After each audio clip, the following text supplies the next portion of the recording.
From the CISO series, it's Cybersecurity Headlines.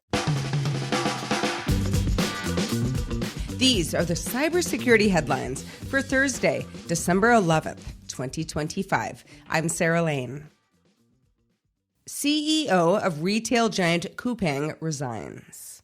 South Korea's Coupang CEO, Park Dae-jun, stepped down after a breach exposed data from around 34 million customers.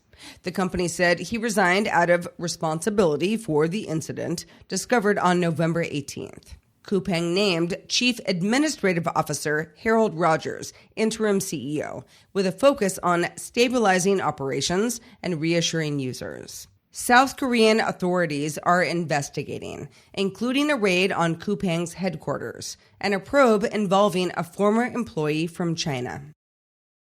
Pro-Russia hactivists target U.S. infrastructure.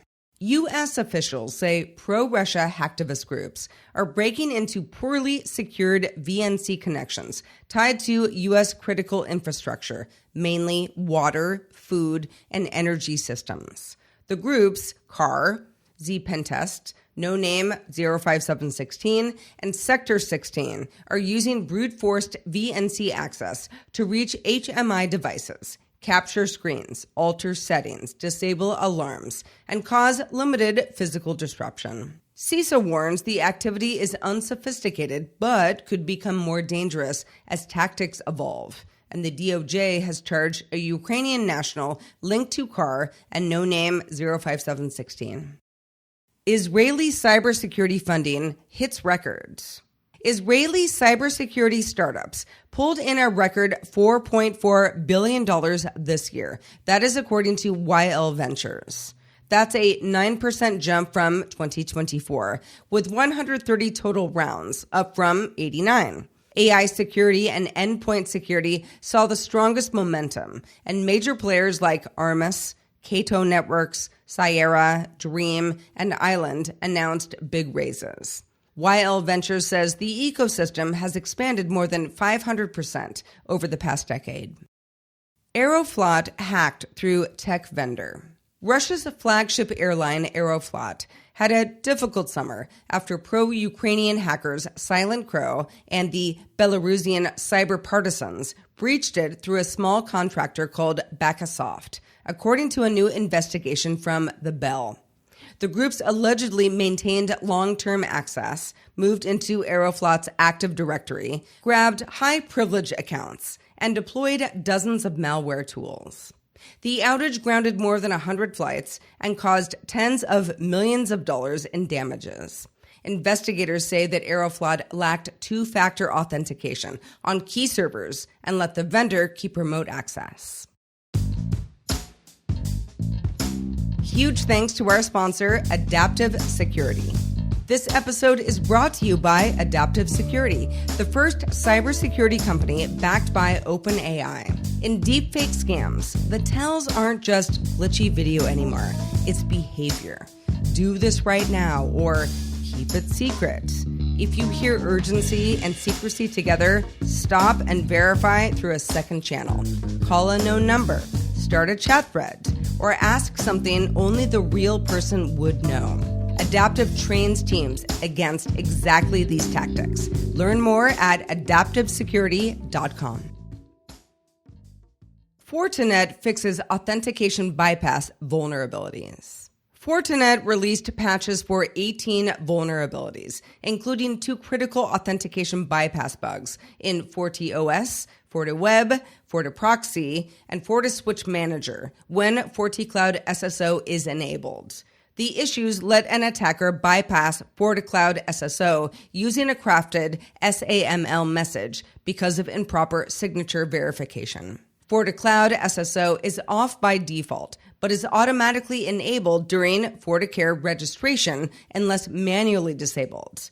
Fortinet recommends turning off FortiCloud SSO until systems are updated.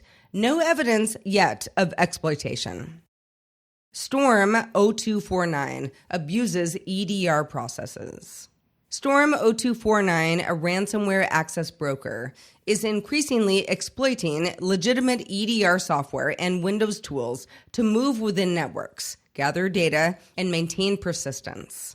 Its quick-fix campaigns trick users into running commands that install malware disguised as Microsoft support files or Sentinel-1 DLLs, letting attackers execute code without triggering alerts. The group also uses built-in utilities like curl.exe and fileless PowerShell scripts to blend in with normal operations. ReliaQuest warns these tactics highlight gaps in signature-based defenses and urge behavioral monitoring, EDR baselining, and strict lol-bin restrictions. Gits battered in zero-day attacks.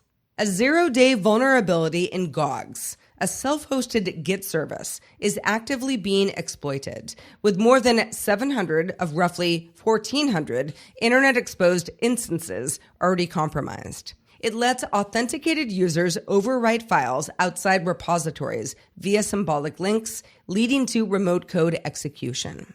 Attackers have used the Supershell C2 framework to deploy payloads, though post-compromise activity largely unknown at this time. Wiz researchers advise disabling open registration, limiting internet exposure, and monitoring for suspicious repositories or put contents API use, while GOGS works on a fix. Click-fix style attack uses Grok ChatGPT for malware.